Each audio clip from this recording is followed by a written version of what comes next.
लेकिन यमराज आया बैठ करके भैंसे पर। जब यमराज वहां बैठ कर आया तो एक कबूतर वहां पर बैठा हुआ था,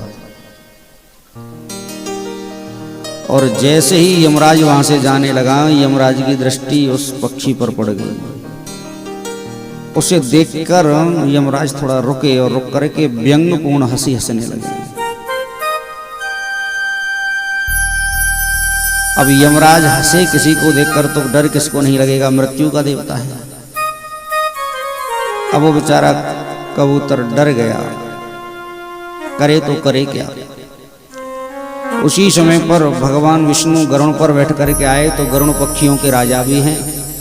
कबूतर ने जाकर के गरुड़ जी के चरण पकड़ लिए, बोले प्रभु आप ये बताइए, हमें देख करके यमराज जी हंस रहे थे, अब हमें तो बहुत डर लग रहा है। उनकी हंसी भी बड़ी विचित्र थी। आप तो हमारे राजा हैं और राजा का फर्ज है कि प्रजा की रक्षा करें, आप हमारी रक्षा कीजिए, बात क्या है। अब भगवान के वाहन हैं, कौन रोक सकता है।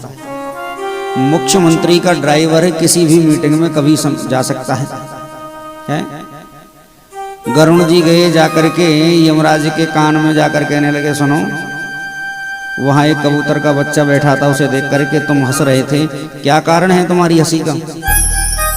अब सुप्रीम पावर के वाहन हैं, कोई मना भी कैसे कर सकता है। तो यमराज ने बोला देखिए गरुड़ जी इसलिए हंस रहा था, कितना आनंद से बैठा है यहाँ पर, और कुछ ही देर में इसकी मृत्यु होने वाली है। ऐसा सुना तो तुरंत से गरुड़ जी बाहर आए और बोले भाई ऐसा है, तुम मेरे ऊपर बैठो। बोले बात क्या है। बोले बैठो, बात पीछे देखेंगे। गरुड़ की गति कैसी है। बोले मन की जितनी गति है उतनी गरुड़ जी की गति है। गरुड़ जी उसको नीलागिरी पर्वत पर ले गए, वहां एक अजगर सर्प बैठा था, न जाने कितने दिन से अपने मुंह को फाड़ करके, दीमक लग गई थी, वृक्ष भी उग आए थे, मिट्टी भरी हुई थी मुंह में। गरुड़ जी ने सोचा ये गुफा है, अच्छा वो है, इसका रहने का एकांत स्थल है। बोले तुम यहाँ बैठ करके भगवान का भजन करो, इससे अच्छा कोई स्थान भी नहीं हो सकता, और इतनी देर में कोई मृत्यु तुम्हें यहाँ स्पर्श करने नहीं आ सकती। लौट करके फिर चले गए। जैसे ही मीटिंग समाप्त हुई तो यमराज ने वहां देखा, उस जगह पर जब कबूतर को नहीं पाया तो यमराज कहने लगा वाह मेरे प्रभु, इसीलिए कहते हैं तुम्हारी माया बड़ी विचित्र है। तुम्हारी माया को पार पाना बड़े बड़े लोगों के, बड़े बड़े मनीषियों के बस की नहीं है।